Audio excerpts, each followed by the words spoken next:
Hace un tiempo iniciamos una serie que dijimos que la denominamos El Reino de Dios.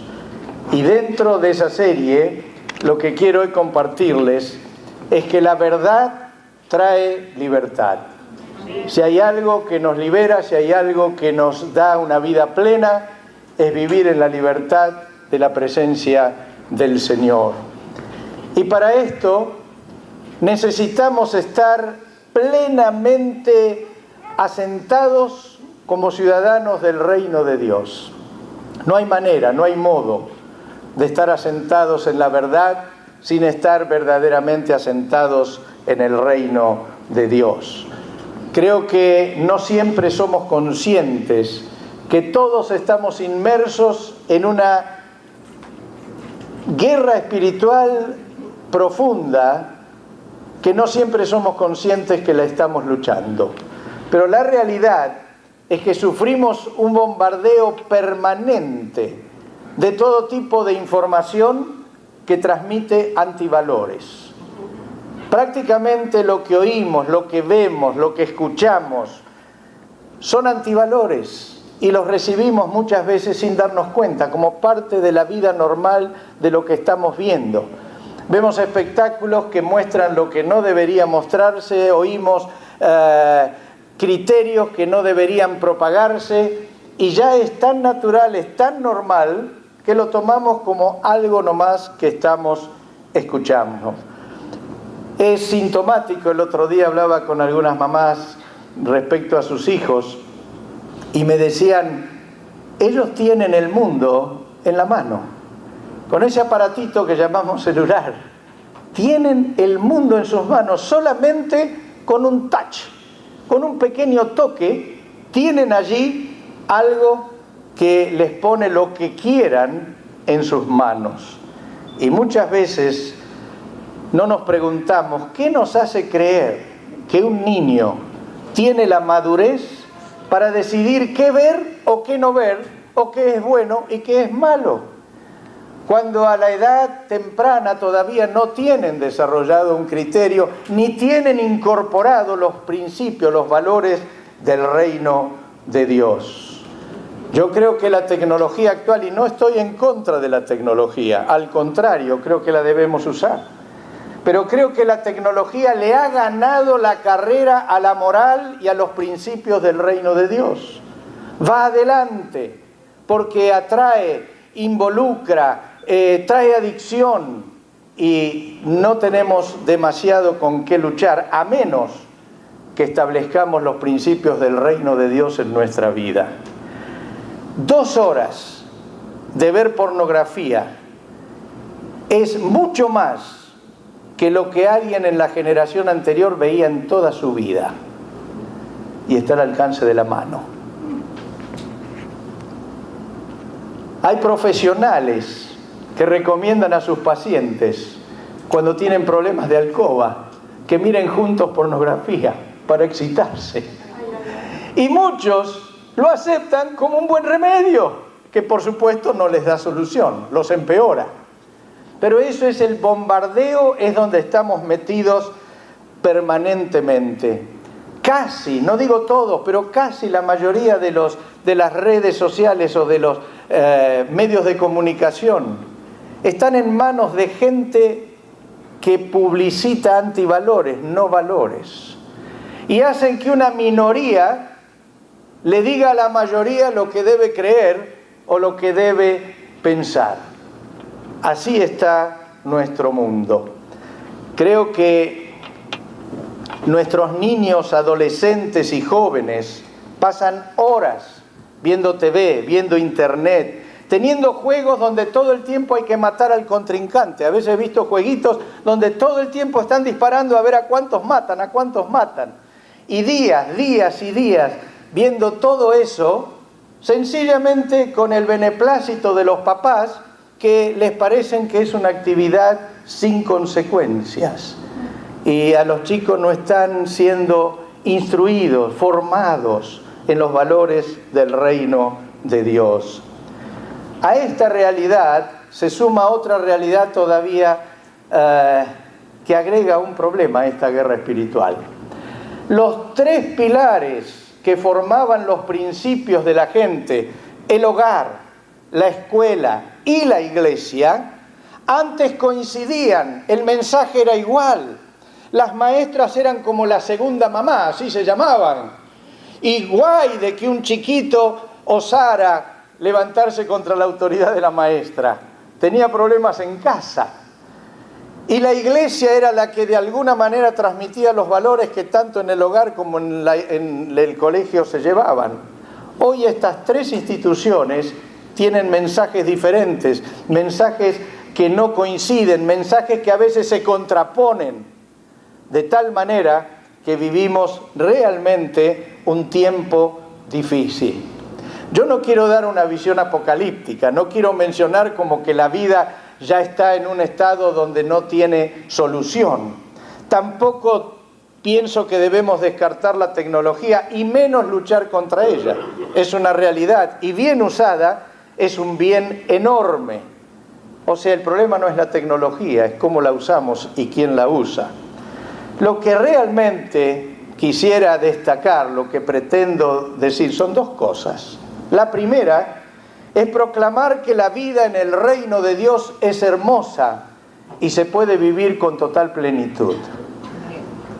La vida en Dios es una vida diferente, una vida plena, una vida que más allá de que vivamos las mismas situaciones que viven todos los demás, pero las podemos sobrellevar con alegría, con fe, con disposición, con esperanza para el futuro.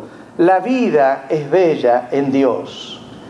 Y lo segundo que quiero es advertir a todos los que están distraídos y adormecidos de los peligros y ataques directos a la moral y a la espiritualidad que llevamos en este mundo.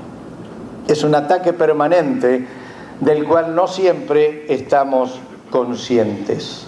La única forma de vivir una vida plena, la única forma de vivir una vida donde todo lo que hagamos tenga sentido, donde lo vivamos con ganas, donde lo vivamos con fe, donde tengamos esperanza, donde tengamos confianza unos con otros, es donde podamos discernir entre lo bueno y lo malo.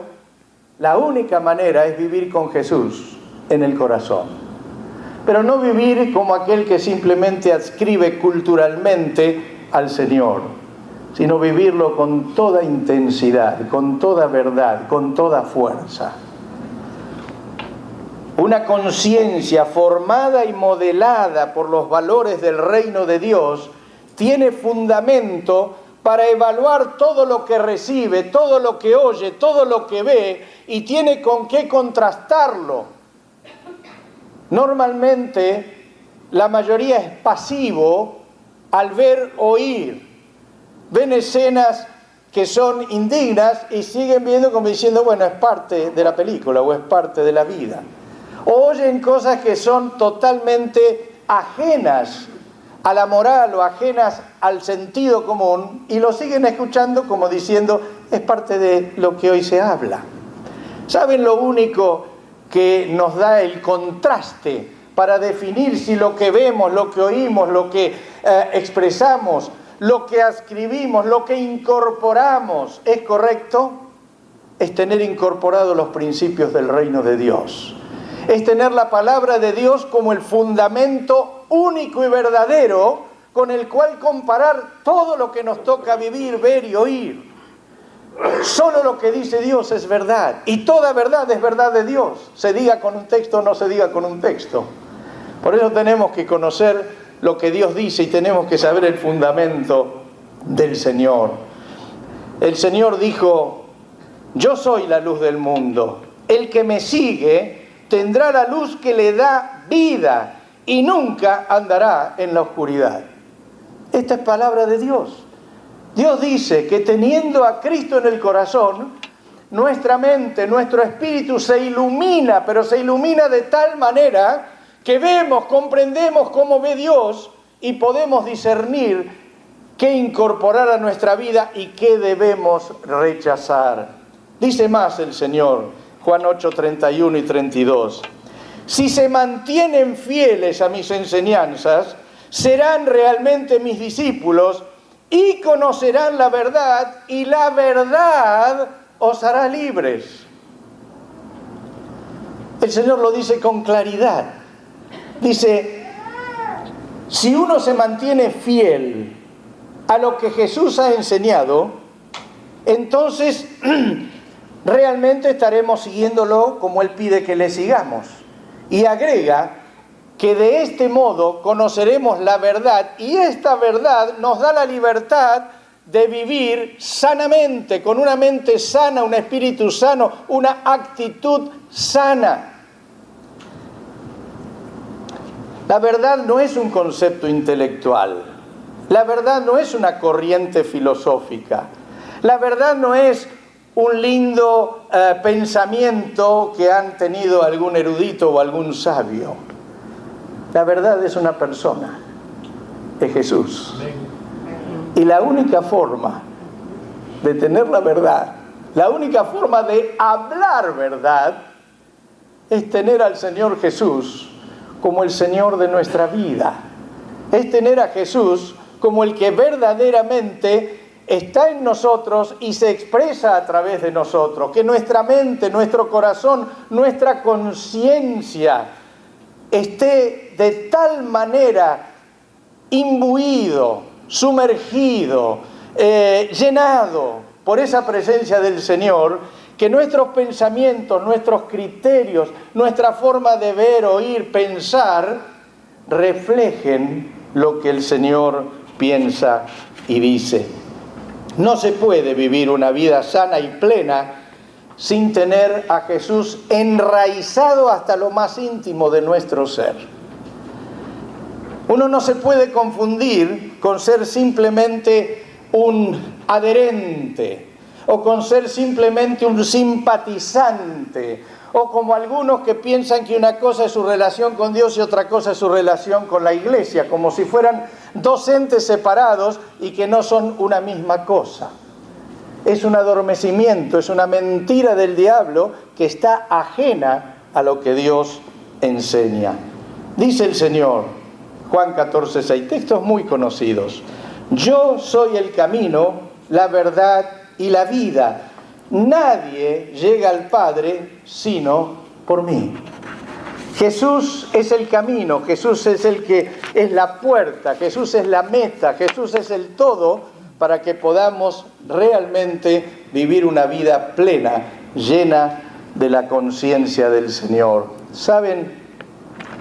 Tenemos que educar nuestra conciencia con todos los conceptos, con todo lo que Dios dice en su palabra. La conciencia necesita ser educada, la traemos de fábrica. De fábrica viene con un discernimiento pequeño, limitado entre lo que es el bien y el mal. Ustedes ven los chiquitos que por allí escondieron algo y nadie le enseñó que está bien o está mal. Pero por ahí la mamá le pregunta y le dice, ¿agarraste algo? Y ahí se quedan como sorprendidos, sabiendo que lo agarraron y no lo debían hacer. Eso lo traen de fábrica. Pero la conciencia tiene que ser edificada. Y lo que vemos, oímos, escuchamos, va aportando. Y si dejamos que todo aquello que no está basado en los principios del reino de Dios llene nuestra conciencia, llene nuestra mente, decidiremos, actuaremos, viviremos conforme a principios falsos y estaremos conociendo un Dios que no es el Dios verdadero. Si tenemos conceptos equivocados en nuestra vida, vamos a vivir equivocadamente, aunque pensemos que estamos en buen camino. Por ejemplo, ¿cuál es la idea de Dios en muchos? Hay distintas ideas de Dios. La gente tiene diferentes ideas según lo que ha visto, aprendido, oído y no se ha metido verdaderamente en la vida profunda con el Señor. Algunos tienen un Dios que tolera el pecado, un Dios light, un Dios liberal, un Dios descremado y descafeinado. Un Dios que la realidad es que como es bonachón, tolera el pecado Y la justicia y el sacrificio, todo eso es algo que a Dios no le interesa demasiado. Es como sus juicios morales están esperando que alguna vez se pongan en marcha. Un Dios light, un Dios liberal. Otros tienen otra idea.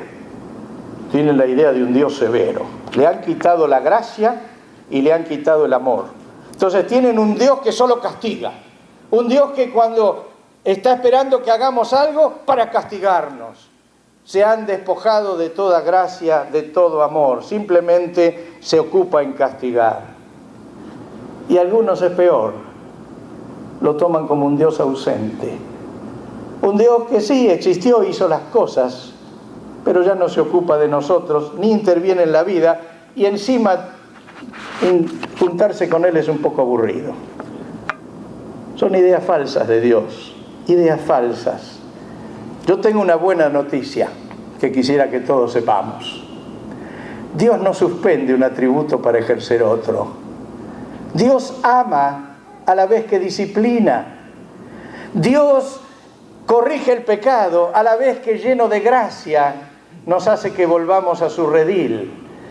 El Señor es tan perfecto que todo lo que Él es, su severidad, su disciplina, su amor y su gracia, lo ejerce en conjunto sobre nuestras vidas para hacernos más parecidos al Señor. Dios es Dios de amor, de justicia, de misericordia, de gracia, de perdón, de disciplina, que aborrece el pecado y ama al pecador, todo a la vez y en perfecto equilibrio. Por eso puede tratar con nosotros y a veces reprendernos, pero hacernos sentir que esa reprensión es parte de su amor. Dios no suspende un atributo para ejercer otro. Ahora, Dios es un Dios completo y perfecto que exige de nosotros también una respuesta a su amor. Jeremías 18, después en casa lean todo el capítulo, es muy interesante lo que dice. Pero en 18:4 dice: la persona que peque morirá. Muy duro esto. Esto le daría tema a los que de alguna manera solo ven un Dios castigador. Sepan que todas las vidas me pertenecen, tanto la del Padre como la del Hijo. El Señor está diciendo: entiendan que soy el Señor.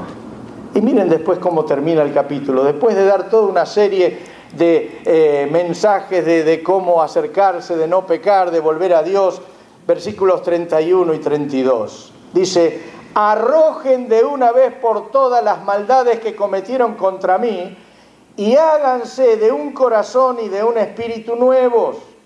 ¿Por qué habrás de morir, pueblo de Israel? Yo no quiero la muerte de nadie. Conviértanse y vivirán, lo afirma el Señor omnipotente. Aquí está el lado de la gracia. Está diciendo: dejen esa manera fuera del lugar de vivir. Vengan a mí, los estoy esperando. Aquí está el Dios de gracia, el Dios de amor. Está de alguna manera mostrando su severidad y está mostrando también su amor. Aleluya. Saben, tengo la convicción de que Dios no interviene en nuestra vida para castigarnos, sino para hacernos más parecidos a Jesús.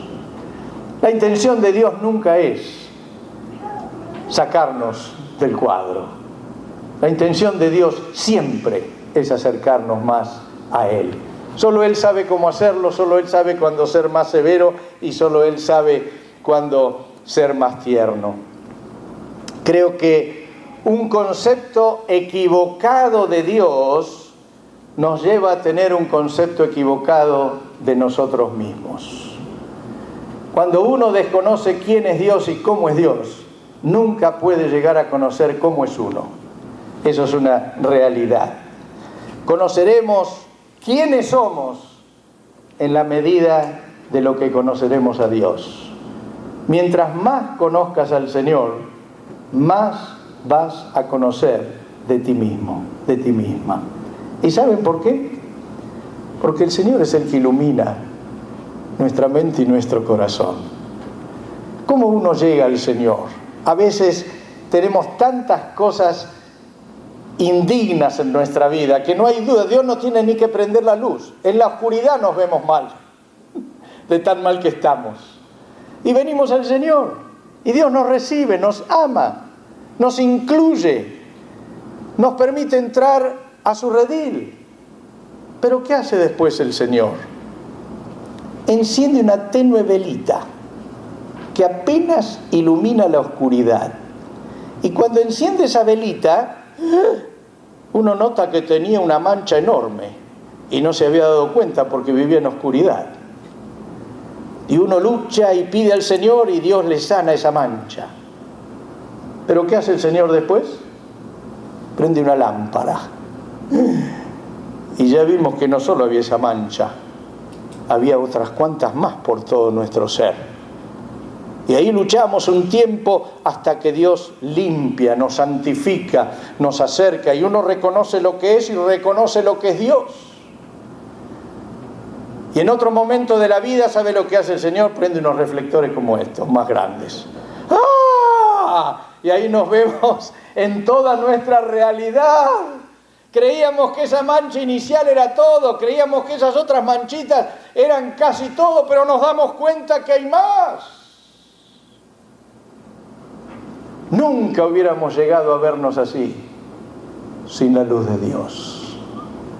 Y nunca tendríamos esa luz de Dios si no podemos acercarnos permanentemente a la presencia de ese Dios maravilloso. Es un permanente crecimiento. Conozco más a Dios, me conozco más a mí mismo. Conozco más a Dios y me doy cuenta más de quién soy. Y me doy cuenta más de la gracia que el Señor tuvo desde que me rescató hasta el día de hoy y que seguirá teniendo hasta el último de mis días. Tener un concepto equivocado de Dios nos lleva por un camino equivocado de quiénes somos. Tener un concepto correcto de Dios nos hace ver quiénes somos. A veces nos venimos reuniendo con mi esposa, con dos hermanas, para estudiar las Escrituras, y ambas vienen con mucha sed. Y cuando estudiamos, hay momentos que se les ilumina el rostro, le quedan los ojos como el 2 de oro.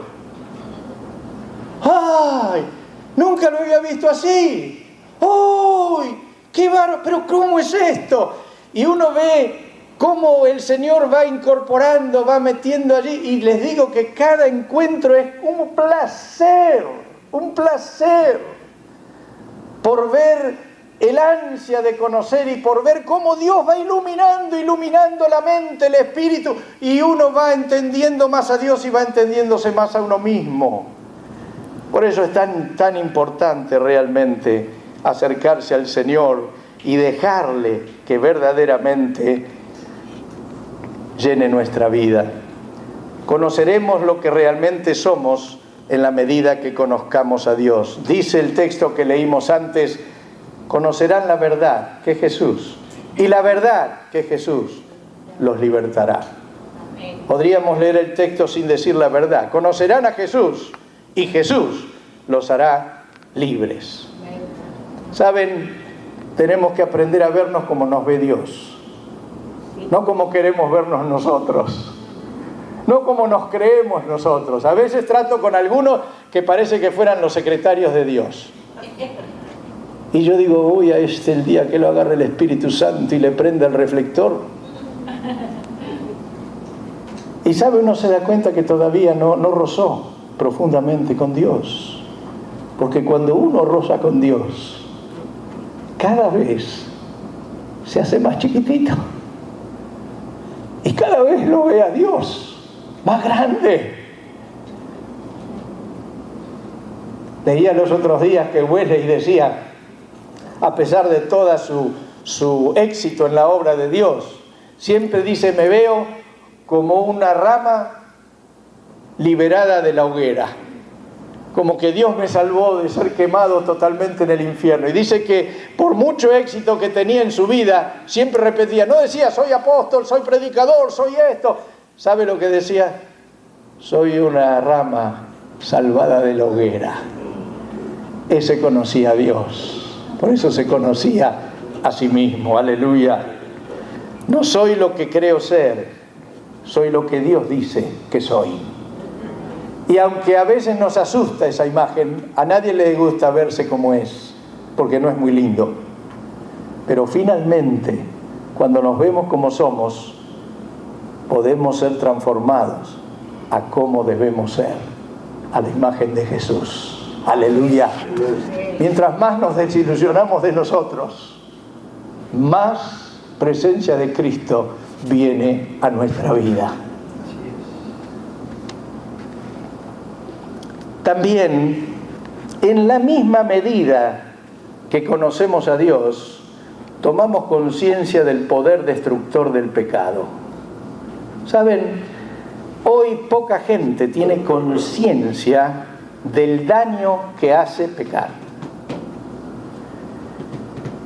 Algunos viven con algunos pecados, algunas transgresiones, que las consideran que son poca cosa, que digamos son parte de un vivir sin demasiado hacerse mala sangre por lo que diga Dios.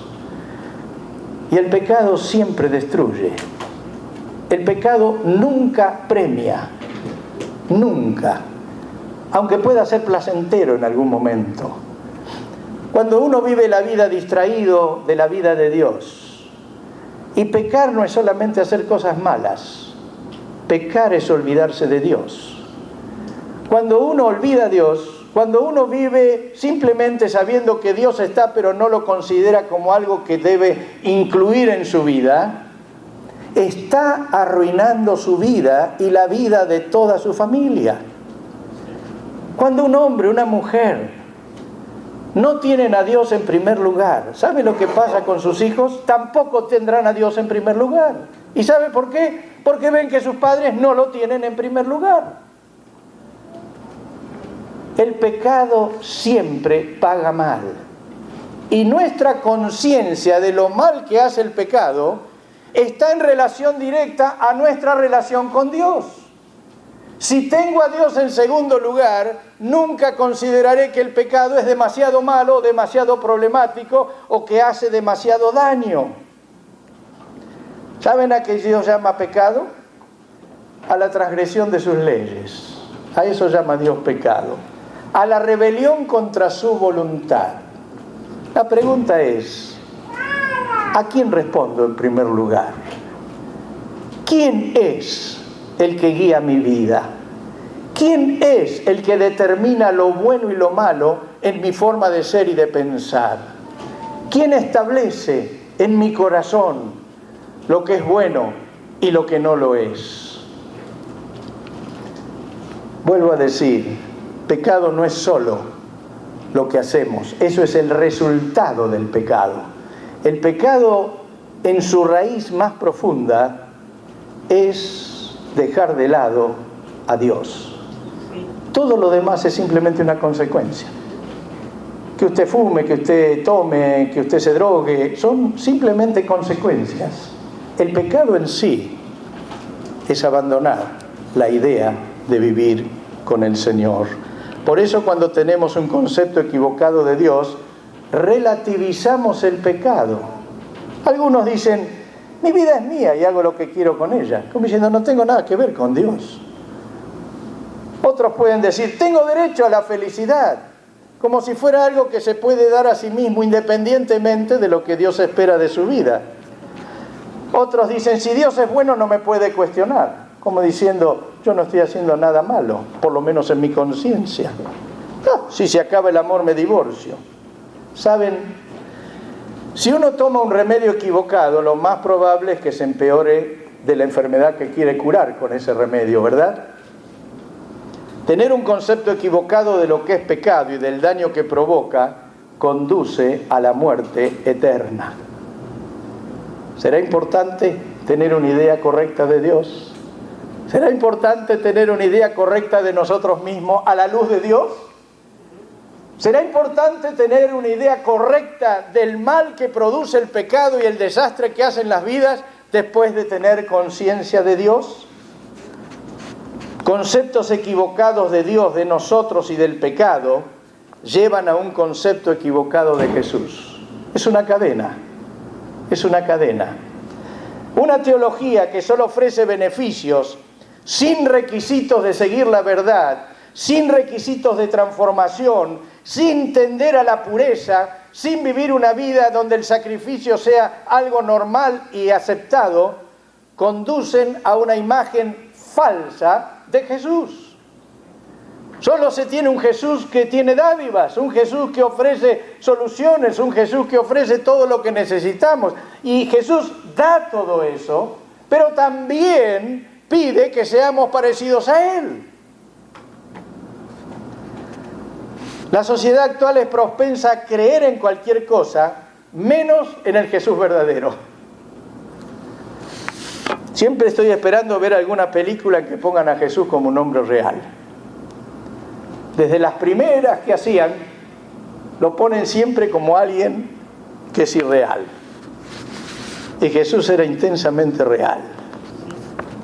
Vimos, ¿se acuerdan? Hace un tiempito que hasta pasaba desapercibido por su porte, por su figura, que no hay nada en la Biblia que indique que era muy diferente al resto de la sociedad, por eso nunca lo descubrían quién era un judío más entre la multitud.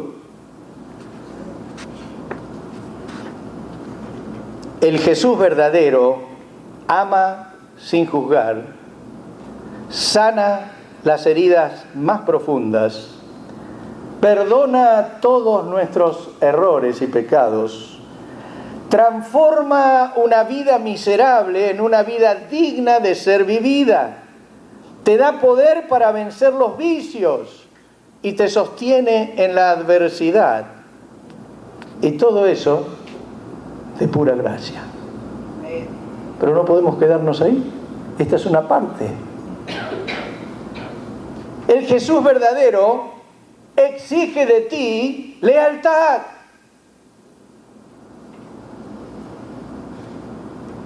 Exige pureza. Exige santidad. Exige sacrificio. Exige compromiso. Exige honestidad. Exige militancia. Exige entrega sin condiciones, obediencia inteligente, y todo eso por tu propia decisión, no porque te obligue.